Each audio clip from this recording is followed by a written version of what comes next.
धन्यवाद और आभार प्रकट करना चाहता हूं। मैं देख रहा हूं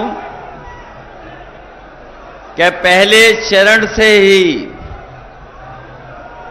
इस पहले चरण के चुनाव से ही हवा कुछ और चल रही है और जो खबरें मिल रही हैं अखबारों में मैं पढ़ रहा हूं और जिस तरह का माहौल दिखाई दे रहा है, इस बार पश्चिम से हवा चल रही है और ये पश्चिम की हवा इस बार भारतीय जनता पार्टी का पूरा सुपड़ा साफ कर देगी। हालांकि मैं समाजवादी पार्टी के प्रत्याशी, पूर्व सांसद, बहुत जुझारू नेता, सम्मानित नेता हरेंद्र मलिक जी के समर्थन में आपसे सहयोग और मदद मांगने आया हूं। आप जिता तो पहले से ही रहे हैं, ये जीत तो पहले से ही रहे हैं। मैं केवल आपसे इतना निवेदन और अपील करने आया हूं कि इनकी जीत का फासला और बढ़ा देना। अभी तो लाखों से जीत रहे हैं, बताओ कई लाख से इनको जिता दोगे कि नहीं जिताओगे? हमारे प्रत्याशी हरेंद्र मलिक जी, मंच पर उपस्थित पूर्व सांसद कादिर राणा जी, पूर्व अध्यक्ष प्रमोद त्यागी जी, हाल ही में समाजवादी पार्टी ने एमएलसी बनाया किरणपाल कश्यप जी, मुकेश चौधरी जी, राकेश शर्मा जी, यहां के बहुत संघर्षशील, कर्मठ, जुझारू विधायक, नौजवान साथी पंकज मलिक जी, और जिनकी अध्यक्षता में हम लोग इस सभा का संपन्न कर रहे हैं, वो हमारे पार्टी के नेता शेर सिंह राणा जी, बगल के बहुत ही संघर्षशील विधायक, सरदना से विधायक अतुल प्रधान जी, मौलाना नजीर साहब, विनय पाल जी, सोमपाल सिंह जी, अंसार आरती जी, नौशाद अली साहब, रेहान जी, गौरव जैन, सत्येंद्र त्यागी चेयरमैन, डॉक्टर सुखपाल सिंह जी गुफरान कांग्रेस नेता, अली अब्बास काजमी जी। और मुझे खुशी है इस बात की कि पिछले दिनों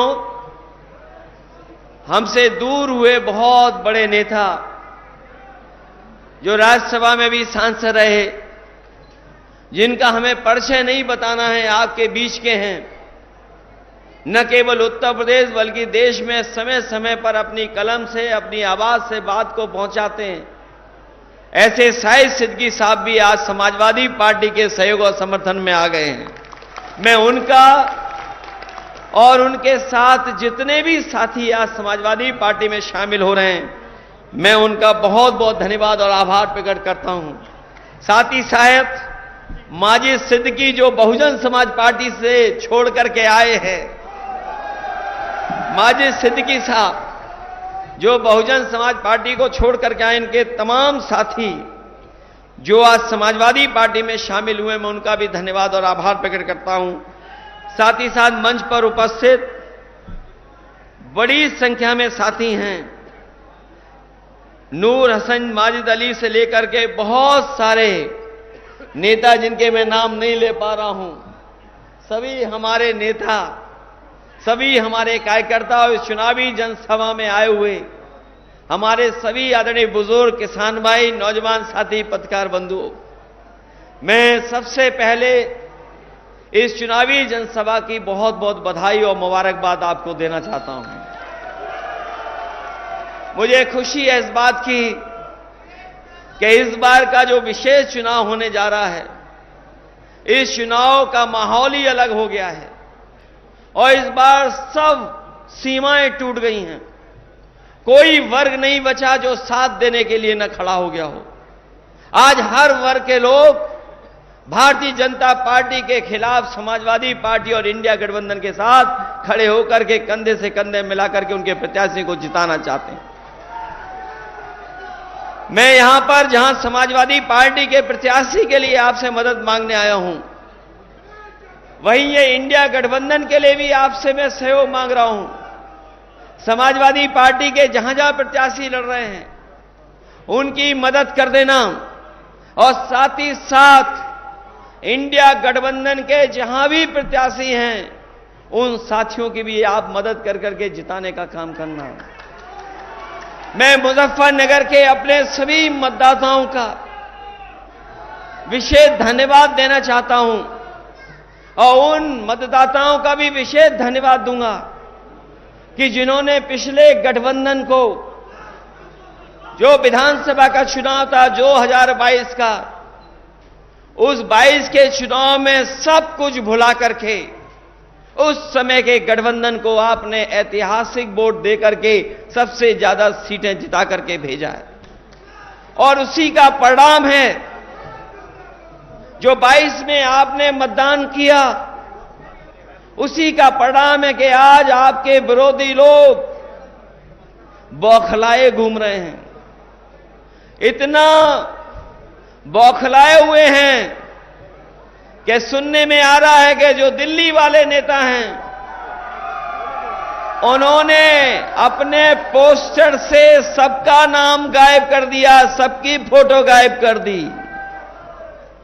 अगर मुजफ्फरनगर में कोई बीजेपी के प्रचार का पोस्टर लगा होगा तो उसमें प्रत्याशी का पोस्टर नहीं होगा। आप पता कर लें, प्रत्याशी का तो पोस्टर से पहले ही नाम गायब हो गया, फोटो गायब है, और जिस समय वोट पड़ेंगे बीजेपी भी उत्तर प्रदेश से गायब हो जाएगी। वैसे तो हरिंदर मलिक जी आपके बीच के हैं, यहीं पढ़े लिखे बड़े और दुख दर्द से लेकर के हर तकलीफ परेशानी में आपके साथ रहे। लेकिन बहुत सारे साथी ये नहीं जानते होंगे हरेंद्र का मतलब हिंदी में शिव भी होता है। जो लोग हिंदी को जानते होंगे वो जानते होंगे कि हरेंद्र का मतलब हिंदी में शिव भी होता है। और इस बार आप जिताओगे तो आपका एक एक कष्ट और परेशानी को दूर करने का काम यही समाजवादी पार्टी के प्रत्याशी करने काम करेंगे। वैसे तो मुजफ्फरनगर में जब समाजवादियों की सरकार थी बहुत ऐतिहासिक काम हुए हैं। जो लोग उस समय की सरकार का कामकाज देखे होंगे, हमारे पत्रकार साथी जानते होंगे, जब समाजवादी सरकार बनी थी उस समय बिजली की बहुत किल्लत थी, बिजली का संकट था। लेकिन मैं खुशी के साथ ये बताना चाहता हूं, आज जो 24 घंटे बिजली मिल रही है वो किसी और के कारण नहीं मिल रही है, वो समाजवादी पार्टी का काम था कि तहसील से लेकर के नगर पालिका से लेकर के टाउन एरिया में अगर हमें सब स्टेशन बदलने पड़े थे, सब स्टेशन बनाने पड़े थे, और सबसे पहले काम अगर बिजली का फीडर सेपरेशन का कहीं हुआ था तो आपके मुजफ्फरनगर में हुआ था। समाजवादी पार्टी ने फीडर को अलग कर करके आपकी बिजली का इंतजाम को बढ़ाने का काम किया था। आज जो कभी कभी आप सड़कों पर एम्बुलेंस देखते होंगे, किसी गरीब या किसान की मदद करने के लिए पहुंच जाती होगी, वो किसी और की देन नहीं है। अगर फोन मिला करके आप एम्बुलेंस मंगाते हैं तो वो एम्बुलेंस भी देन अगर किसी की है तो समाजवादी पार्टी की है, जो गरीबों की मदद करने का काम करती है। ये 100 नंबर जो पुलिस के लिए बनाया गया था, बीजेपी वाले जाने या ना जाने, लेकिन एक एक पुलिस वाले से आप पूछ लेना, पता कर लेना, जानकारी कर लेना। पहले पुलिस के पास गाड़ी नहीं होती थी, और अगर गाड़ी होती थी तो थाने में गाड़ी चलाने के लिए डीजल पेट्रोल नहीं मिलता था। जो गरीब तकलीफ परेशानी में आता था, उस परेशानी और तकलीफ भरा हुआ इंसान जब पहुंचता था, ये थाने के लोग उससे डीजल और पेट्रोल भराते थे, तब गाड़ी जाती के चलती थी। लेकिन समाजवादी पार्टी ने उस व्यवस्था को बदल करके पुलिस को 100 नंबर दिया और ऐसा इंतजाम किया कि अगर गांव में भी कोई झगड़ा हो जाए, तकलीफ परेशानी हो जाए, तो फोन करने पर आपकी पुलिस मदद करने के लिए पहुंच जाती थी। ये 100 नंबर बीजेपी के लोगों ने 112 कर दिया। गाड़ी नहीं बढ़ाई, 100 नंबर का 112 कर दिया। और हमारी पुलिस इतनी समझदार है, उसे लगा कि उसका जो टैक्स लगता है वो बढ़ाना होना चाहिए।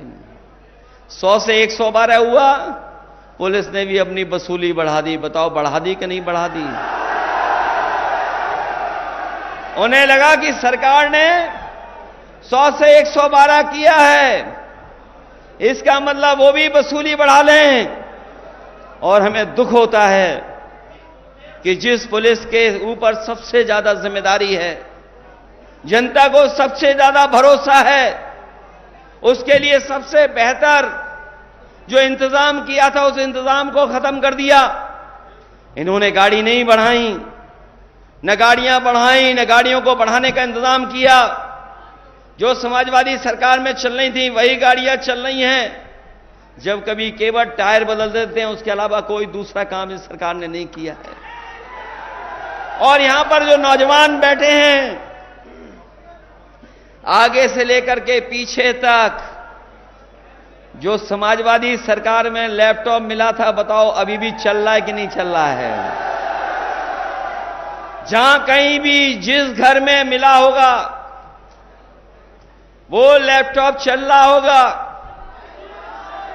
और जब कभी भी उसको चलाते होंगे तो उसमें नेताजी और हम ही लोग दिखाई देते होंगे, दूसरा कोई दिखाई नहीं देता।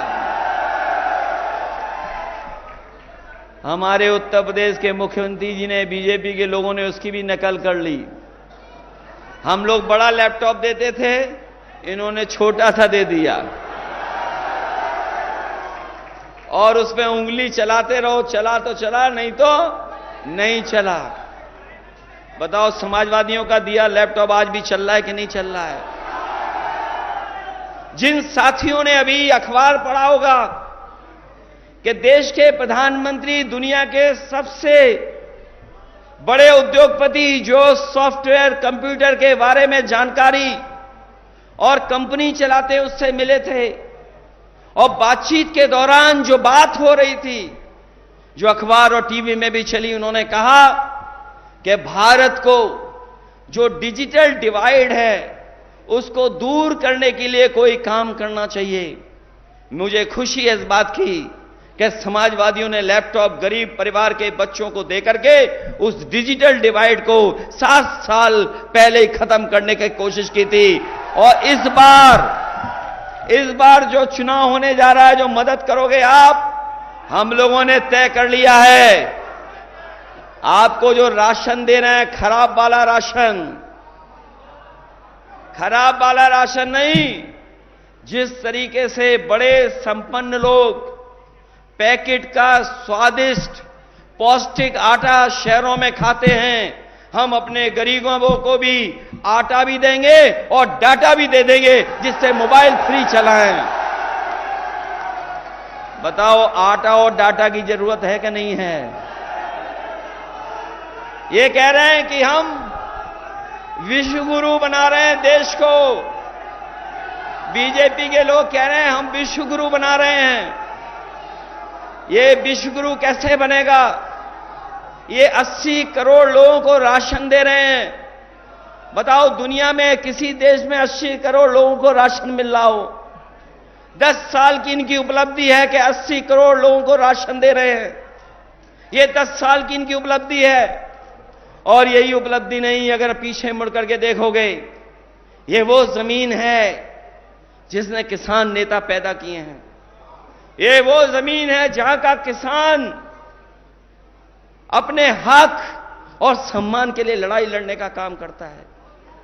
ये वो जमीन है जहां महेंद्र सिंह टिकैत जैसे नेता पैदा हुए हैं, और साथ ही साथ चौधरी चरण सिंह जी जैसे महान भारत रत्न हमारे किसान नेता पैदा हुए हैं। ये सरकार एक तरफ तो सम्मान दे रही है, भारत रत्न से सम्मान दे रही है, स्वामीनाथन जी को भी दे रही है, लेकिन हमारे किसानों को एमएसपी के लिए कोई गारंटी नहीं दे रही है। कोई एमएसपी की गारंटी अगर दे रही हो सरकार तो हमें बता दो आप।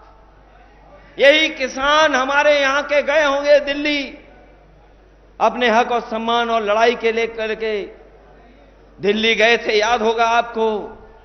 न जाने कितनी बैरिकेडिंग लग गई थी, आरसीसी की दीवार लगा दी गई थी, सड़कों पे कीलें लगा दी गई थी, कोई किसान पहुंच ना पाए, ट्रैक्टर डीजल नहीं भरवा सकता था, ट्रैक्टरों को डीजल नहीं दे रहे थे, ट्रैक्टर चल नहीं सकता था, लेकिन उसके बावजूद भी किसान पहुंचे और किसान वहां जाकर के अपना हक मांग रहे थे, लेकिन सरकार ने उन्हें हक नहीं दिया। 3 काले कानून लाना चाहते थे ये लोग, लेकिन हम बधाई देना चाहते हैं किसानों की ताकत ने उनको रोक दिया और 3 काले कानून नहीं सरकार ला पाई। मैं आपसे कहना चाहता हूं, ये सरकार किसानों की नहीं है, ये सरकार बड़े बड़े उद्योगपतियों की है, ये सरकार हमारे गरीब किसानों की नहीं है। और अगर गरीब किसानों की सरकार होती तो हमारे किसानों का भी एक सरकार कर्जा माफ कर देती, हमारे किसानों को एमएसपी दे देती। हम अपने किसान भाइयों को कह करके जा रहे हैं, हम अपने घोषणा पत्र में अपनी पार्टी का जो हम लोगों ने मैनिफेस्टो बनाया है, विजन डॉक्यूमेंट बनाया है, जो हमने अधिकार देने की बात कही है, हम अपने किसानों को भरोसा दिलाते हैं समाजवादी पार्टी और इंडिया अलायंस की सरकार बनेगी। जिस तरीके से उद्योगपतियों का कर्ज माफ हुआ है उसी तरह हमारे किसानों का कर्ज माफ होने का काम होगा। और हम तो बीजेपी के लोगों से पूछते हैं कि बीजेपी के लोगों ये बताओ 10 साल में लगभग 1 लाख किसान ने आत्महत्या की है। जो हमारे पढ़े लिखे नौजवान हैं, जो मोबाइल चलाते होंगे, गूगल से देख लेते होंगे, वो जाकर के देखें कि जब से बीजेपी की 10 साल की सरकार आई है पूरे देश में कम से कम 1 लाख किसानों ने आत्महत्या की है। जो आत्महत्या की किसानों ने कोई मदद सरकार ने नहीं की। जो हमारे किसान हजारों की संख्या में 3 काले कानून के खिलाफ लड़े, शहीद हो गए, उनकी कोई मदद सरकार ने नहीं की। ये केवल उद्योगपतियों की मदद करते हैं। तब हम ये कहना चाहते हैं कि अगर ये उद्योगपतियों का 15 लाख करोड़ रुपया माफ कर सकते हैं तो हमारे किसानों का 2 लाख करोड़ कर्ज माफ क्यों नहीं करना चाहती सरकार। इसलिए हम आपसे अपील करना चाहते हैं, और आपने सरकार का काम करने का तरीका तो देख लिया होगा। ये जो सरकार नारा दे रही है 400 पार, इन्हें पता नहीं है मुजफ्फरनगर, कैराना, मेरठ, बिजनौर, नगीना, सहारनपुर नारा लग रहा है 400 हार, 400 पार नहीं। इस बार 400 पार नहीं, 400 हार। और सोचिए,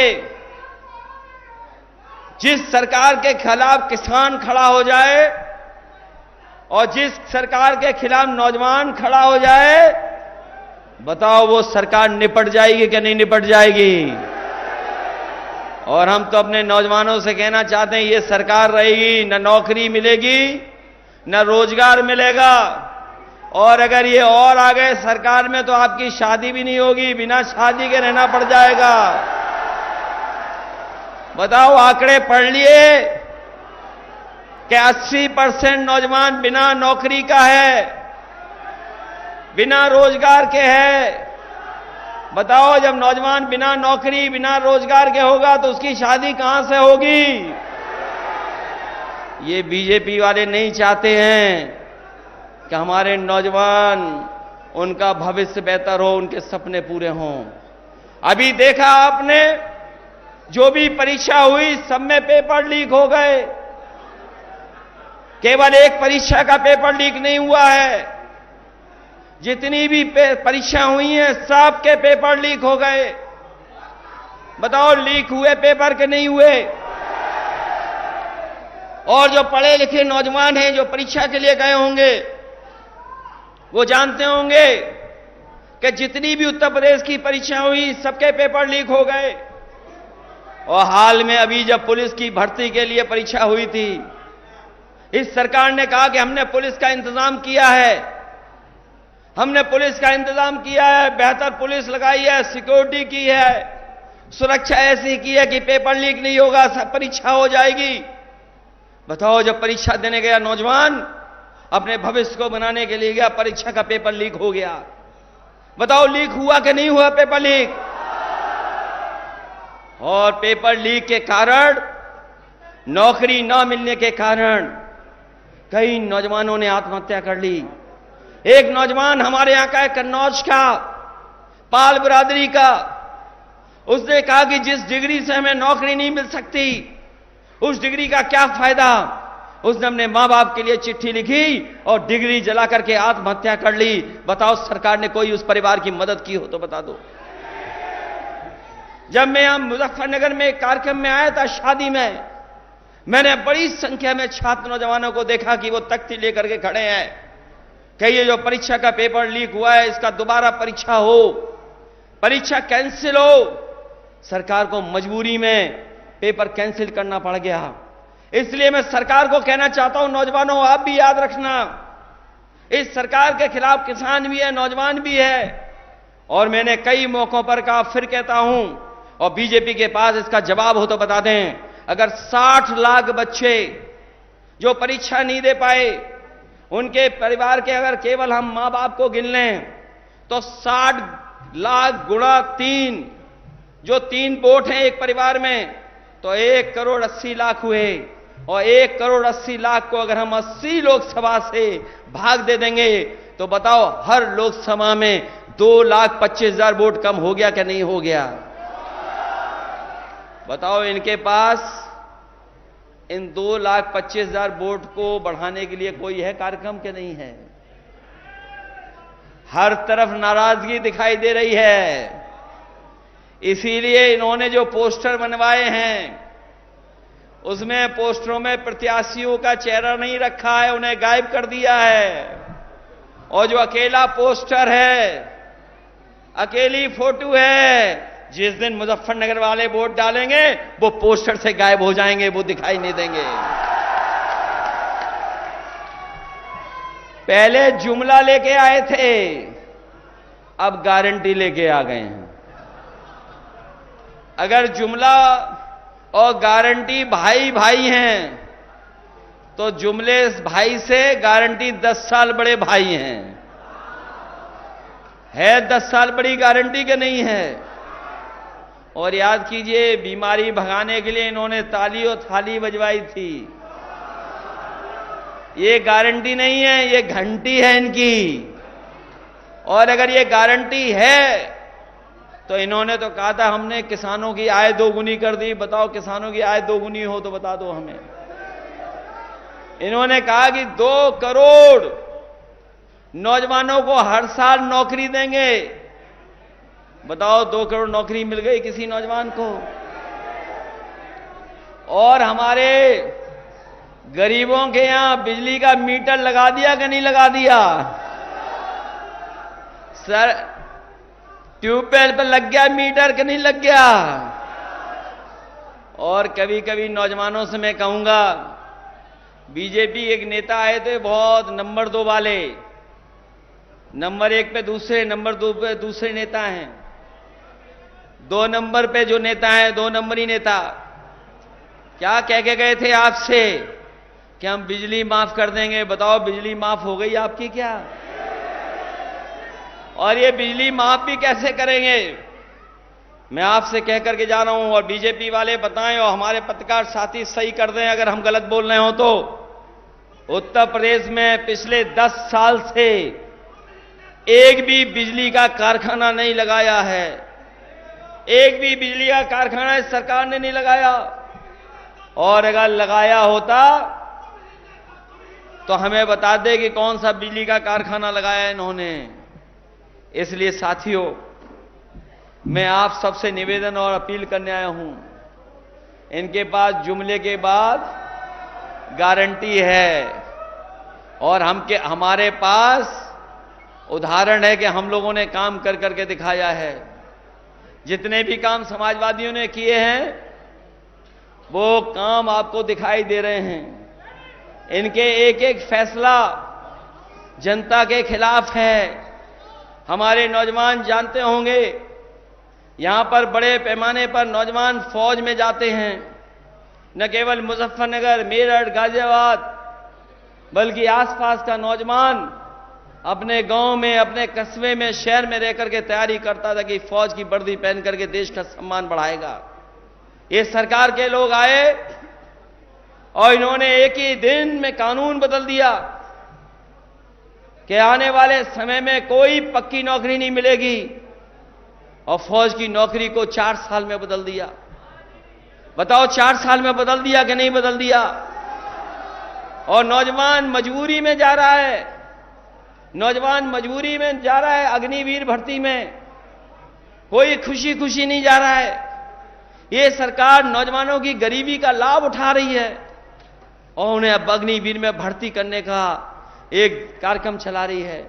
हम अपने नौजवानों से कहना चाहते हैं कि ये अग्निवीर जैसी व्यवस्था हम लोग कभी स्वीकार नहीं कर सकते हैं। जब भी इंडिया अलायंस बनेगा, सरकार बनाएगा, तो अग्निवीर व्यवस्था हमेशा हमेशा के लिए खत्म हो जाएगी। जैसे पहले भर्ती होती थी वैसे ही भर्ती का करने का काम करेंगे। मैं तो कभी कभी अपने खाकी वर्दी पहने हुए भाइयों की तरफ देखता हूं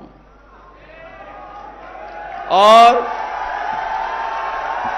मुझे लगता है कहीं अग्निवीर जैसी इनकी भी 3 साल की नौकरी ना हो जाए।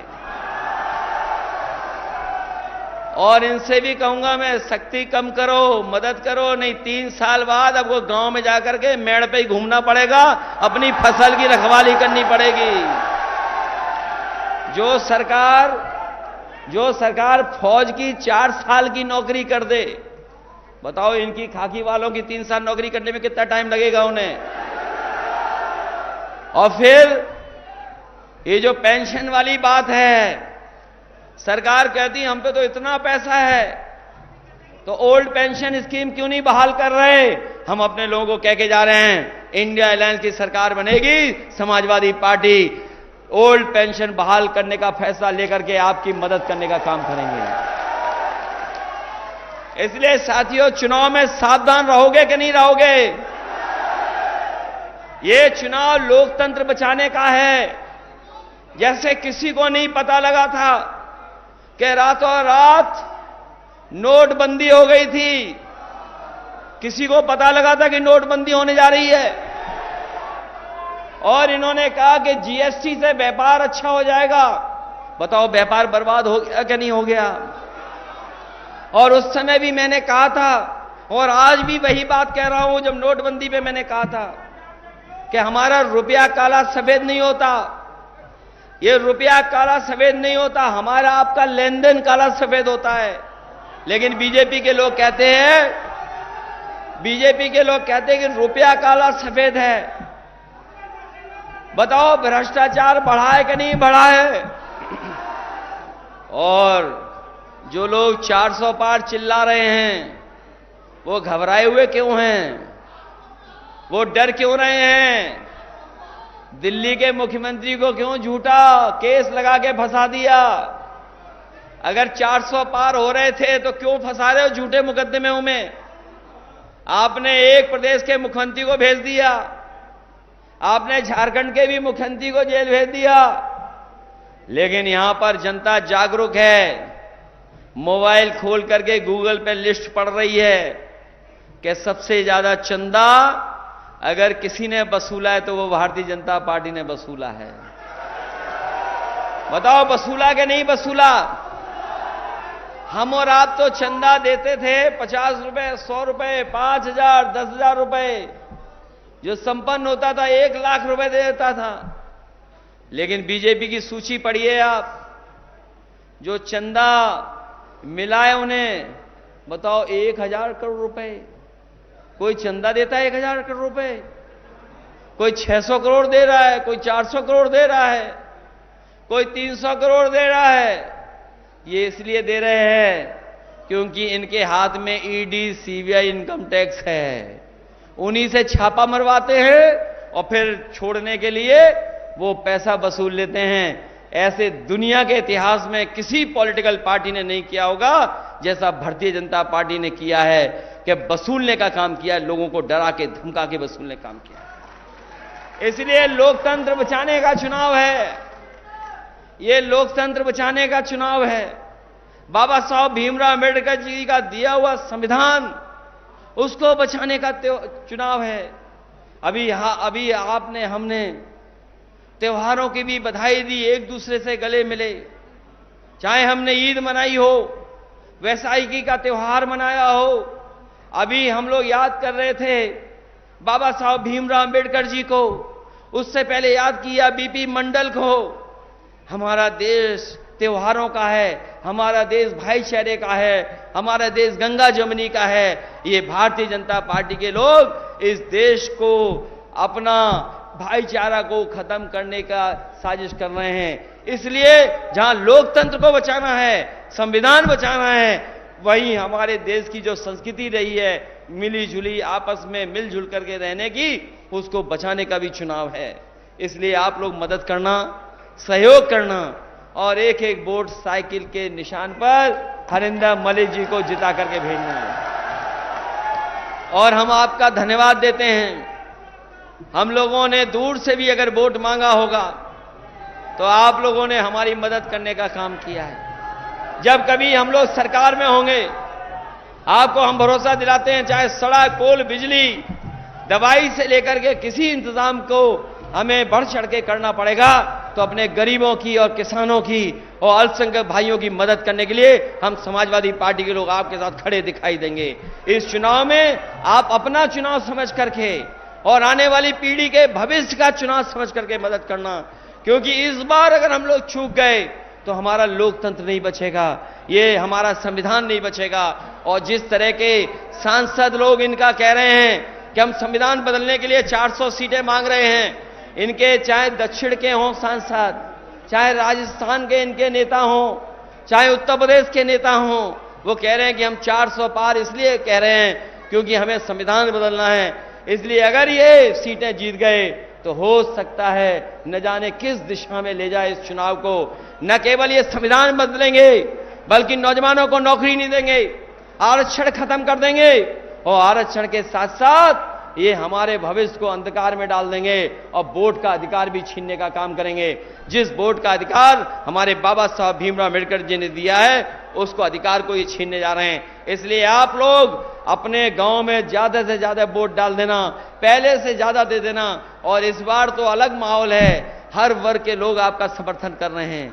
और ऐसे वर्ग जो कभी कभी दूरी से रखते थे, लेकिन सबने आकर के इस बार समाजवादी पार्टी का सहयोग किया है, मदद किया है। और जिस तरह से हमारे क्षत्रिय भाई लोग अपमानित महसूस कर रहे हैं बीजेपी से, और गुजरात से लेकर के उत्तर प्रदेश और राजस्थान में उन्होंने मन बनाया है कि इस बार भारतीय जनता पार्टी का सुपड़ा साफ कर देंगे, इनका पता नहीं लगेगा। इसलिए जब मतदान करने जाओ तो सावधान भी रहना, लेकिन इनके सामने झुकना नहीं, अपना वोट एक एक डाल देना।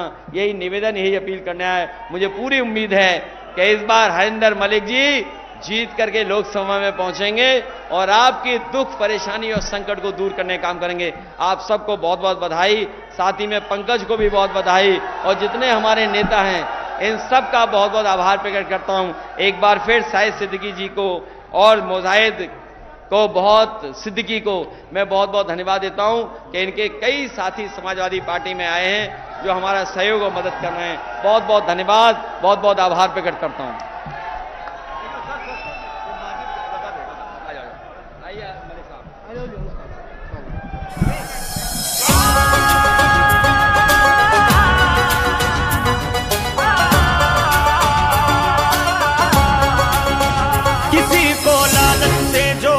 किसी को ईडी ने तोड़ा, मनोबल भारत का था जो होता ना